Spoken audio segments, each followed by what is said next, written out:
Hello दोस्तों, राधे राधे, जय श्री कृष्णा। दोस्तों आज हम आप लोगों के लिए एक कजरी गीत लेकर आए हैं।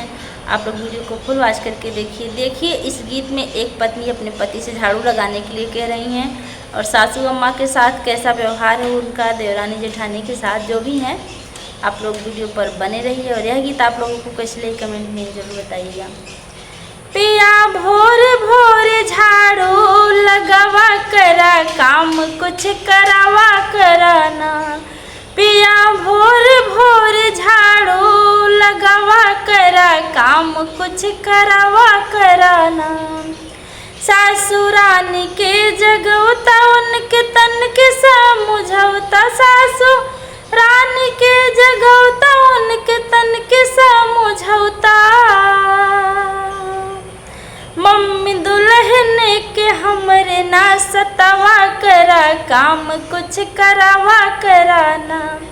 मम्मी दुल्हन के हमरे ना सतावा करा, काम कुछ करावा कराना।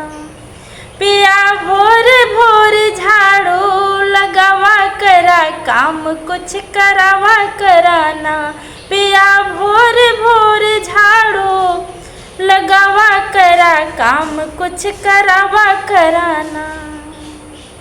अपनी भाभी के जगवता उनके तन के समझौता, अपनी भाभी के जगवता उनके तन के समझौता।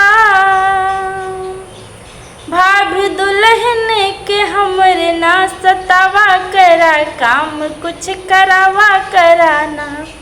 भाभी दुल्हन के हमरे ना सतावा करा, काम कुछ करावा कराना। पिया भोरे भोरे झाड़ू लगावा करा, काम कुछ करावा कराना। अपनी बहन के जगवता उनके तन के समझौता, अपनी बहन के जगवता उनके तन के समझौता। बहनी भाभी के अपने ना सतावा करा, काम कुछ करावा कराना। बहनी भाभी के अपने ना सतावा करा, काम कुछ करावा कराना। पिया भोरे भोरे झाड़ू लगावा करा, काम कुछ करावा कराना।